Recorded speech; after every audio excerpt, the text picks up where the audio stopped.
Welcome to Blueprint Diode. In this video, we will talk about the PN junction, or with other words, about how a diode works. To get started, we need a silicon grid, so a lot of silicon atoms right orientated in a nice grid.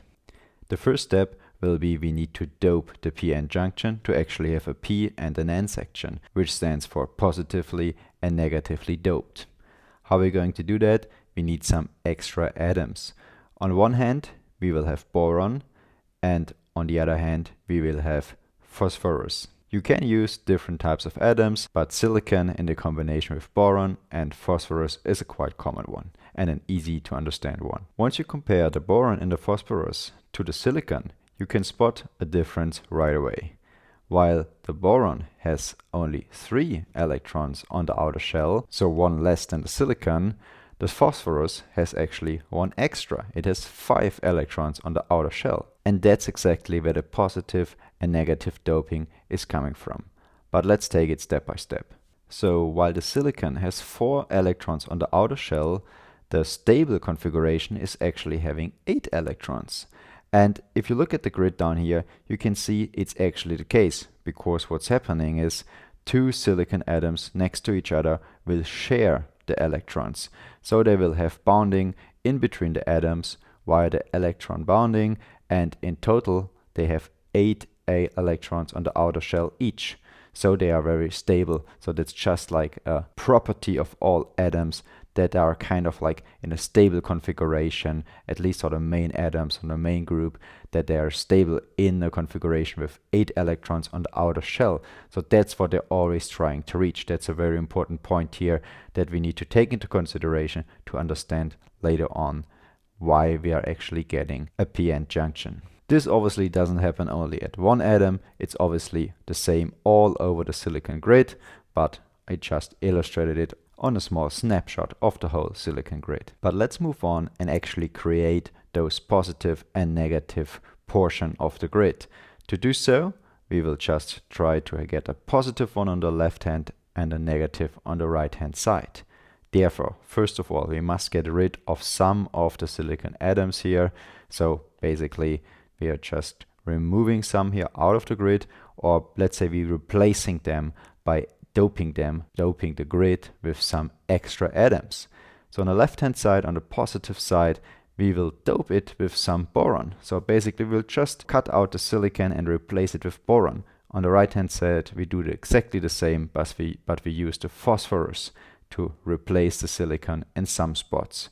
Please be aware that we are actually doping a very, very small number of atoms here. In my illustration here, it's definitely an overrepresentation of boron and phosphorus. It's actually only a few atoms in a big silicon grid, but to visualize it better, it looks a bit overrepresented here. And that's already the whole process of doping.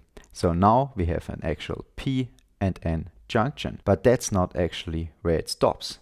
Because if we take a closer look, we can see that we are now having some electron bonding here, here, but here we don't, because there's only 1 electron. The boron is missing the electron. So the silicon next to it cannot have this stable 8 electron outer shell configuration, as well as the boron as well has also not a stable configuration. So that's something important. What we're looking at now is something that will happen by itself due to nuclear physics and not because of electronics. So it's just a principle that we are utilizing in electronics, but we're actually borrowing or witnessing here just pure physics. So those atoms here, the boron and the silicon, they are really keen to get the stable configuration. And lucky for them, on the other hand, there is something that's extra, because the phosphorus can provide enough electrons for all the silicon atoms around it and still has 1 extra electron. So while the boron on the left hand side is missing the electron, the phosphorus has the extra. So the boron is actually very keen to get that electron, and that's also what will happen. Not just for this one here, also for the boron down there, it can borrow another electron from another phosphorus. So those electrons will make a quick jump over there and fill in the gap, fill in the hole, and complete the electron bonding grid. There are extra electrons also here on the right hand side, and down here an extra hole and missing electron on the boron side. But this distance, there is a limit basically. It's not just 2 or 3 atoms as in my illustration, but there is a limit, and at some point, even though the whole section on the left-hand side is positively doped and the whole section on the right-hand side is negatively doped, at some point this trip here for the electron is just too far, and even though the boron is very keen, it's not basically strong enough to attract this electron, and this trip basically will never happen.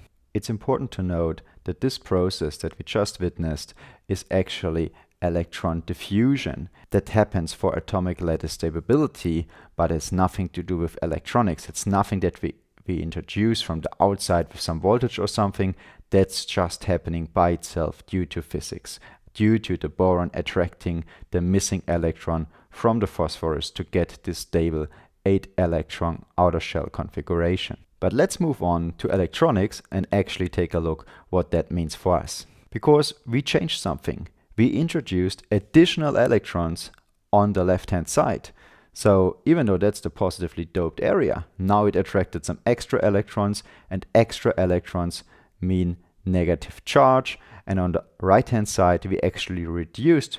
We've taken electrons away that the phosphorus usually would have in its like natural basic configuration, and this means we introduced a negative pole on the left hand side and a positive pole on the right hand side because we moved charges. So here we have extra negative charges, and here we have extra positive charges or holes or missing electrons. What we created in the process is a barrier layer, so that's our actual junction. So keep that barrier layer in mind, because the size of it will actually later on become very important. So before we move on, I need to tell you something. For you it looks like one continuous video, but I just took 2 hours of reading and correcting the video because I want to make sure to go one level deeper basically, to make sure you really understand what's happening. Because for my feeling, all other explanations out there and all other videos out there are basically just telling you about, yeah, there are positive and negative charges moving around, but I really want to make sure to basically show as well what's happening on the silicon grid basis, because I think that's really important or really good to understand and then memorize long term how this whole thing is working. So bear with me for a second when I go one level deeper, because the picture like this wouldn't be correct, because there is something else happening here on the positive side, on the red side. Because you can see the boron has here basically this empty seat on the outer electron shell, and what's happening here is something interesting. Actually, the silicon above it or next to it is donating the electron, or the boron is stealing the electron from the silicon above it. So it does this for obvious reasons, because the outer shell should be a full configuration. That's the most stable configuration. But on the same time, the silicon has not a problem of the missing electron.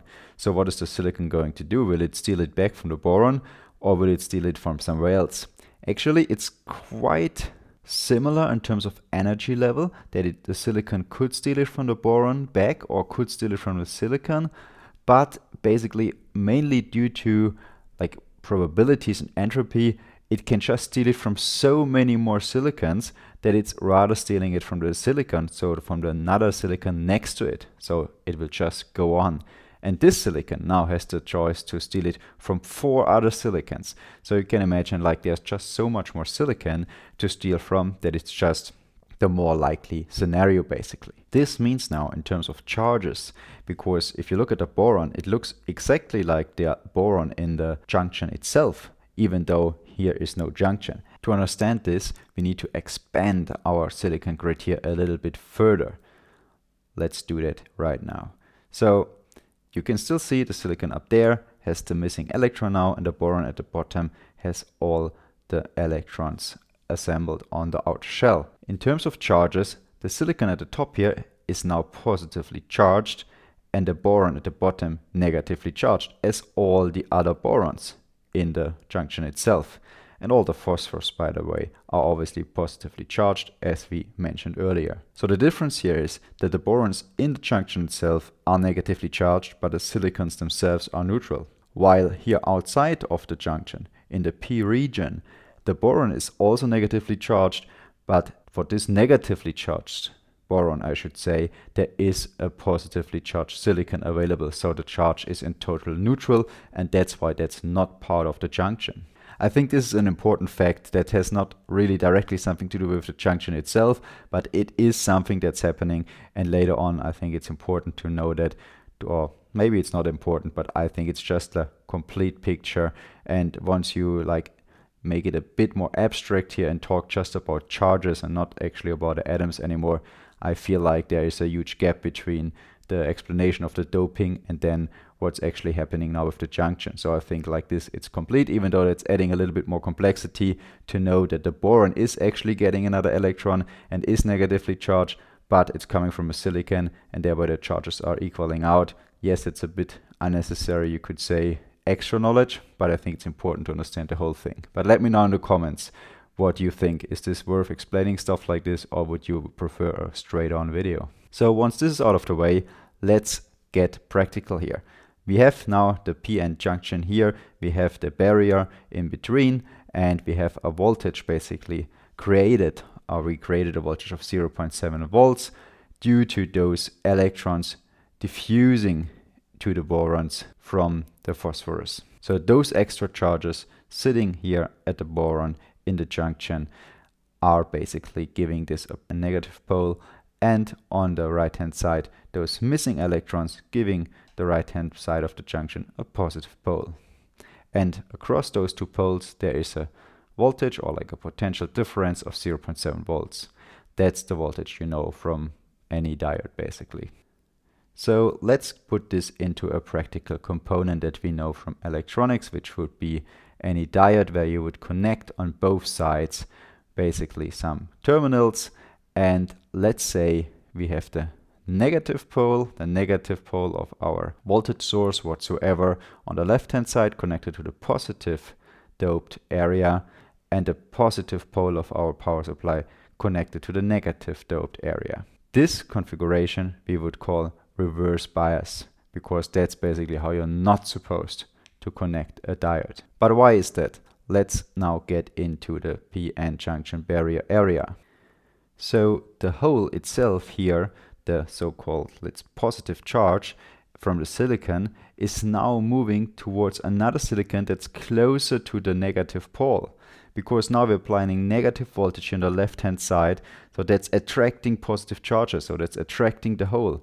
So the hole is moving towards the left hand side, towards the negative pole, and thereby also the positive charge is moving, like the hole is the charge basically, but the silicon closer basically to the connection to this power supply is now the one that's positively charged basically. It's important to note here that the boron down there at the bottom is still negatively charged, but if you look at this column basically of atoms, there is now a negative charge where before was another positive charge to equal out.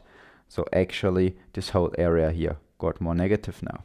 And as a result of this, the PN junction, the barrier area here, is extending and now including this boron that's negative, because the equaling out positive charge moved further to the side, further to the left, to the negative pole. Obviously in real life there would be like thousands and millions of atoms next to each other, and it wouldn't be just like one column moving to the left or something, but for illustration purposes it's all a bit more compact. Looking at the right hand side, where we connected the positive pole of the power supply, obviously this will attract the electrons, and we have actually some free electrons available from the phosphor, so those are getting attracted towards basically the positive pole, the right hand end of the silicon, and this phosphor that just gave away this electron, or got this electron pulled away from, now is obviously positively charged, and therefore this whole positive area is extending as well. So now the junction, or the barrier area, is also increased in this direction. Obviously this happens both at the same time. Consequentially, the whole barrier area got larger, and this larger area is harder to overcome, and if you keep increasing the voltage, at some point you will just burn your diode. So while this was the reverse bias, or basically mode, let's move on to status quo. Let's say nothing is applied, and let's now reverse the voltage here and have the plus pole on the positive doped area and the negative pole on the negative doped area. This mode we would call forward current, and that's how your diode can actually conduct electricity and let the current flow. But why is that so? Obviously because this barrier area will disappear. But how is this barrier area disappearing? That's actually the bit more easier case, because what's happening here is on the right hand side you have the negative pole, so you're basically pushing electrons away. So this electron just got pushed from the one phosphor on the right hand side to a phosphor in the barrier area. Another one can be moved as well. So those phosphors in the barrier area basically lose their charges now. They are now neutral. At the same time, we have obviously current applied, so current starts to flow. So now new electrons can come in and move into the position there, or move in between their free electrons, and the current can start flowing on this side. So the positive part we have erased here, the positive pole of the barrier area. Let's look at the negative pole of the barrier area. Again, this both happens at the same time. Here it's similar. This hole is now traveling further into the barrier area because the plus pole here is basically pushing this hole, this positive charge, further into the barrier area. So this silicon that just basically got its electron back and donated this positive charge is now also moving or losing or donating, let's say, this charge towards the next silicon. Again, it's not here pushing this positive charge to the boron, like kind of back to the boron, because the boron initially only had 3 electrons. The boron is really holding on to this electron, and the silicon is actually the one that's making all those moves here. So now here as well, this is equaling out the charges, and also the negative one goes away. Yes, technically I should add another hole here, but you get the concept. So this whole barrier area is away now, and now as further as you turn on the voltage, outside voltage, as further the barrier goes away, and now finally electricity can flow freely. So that's basically how a diode looks inside. That's basically how a diode works. That's called a PN junction, but it's basically describing a diode in this form. Obviously, PN junction is also an important part of a bipolar transistor, which is having a bit more complicated PN junction basically, but that's the topic for another video. So thanks for watching. I hope you got the concept here. Please let me know down in the comments if that was an explanation suitable for you. I really searched long for different explanations. I couldn't find one like this. So please let me know if that's something that you can work with. Anyway, thanks for watching, and see you next time. And if there are any open questions left, please drop them down below in the comments.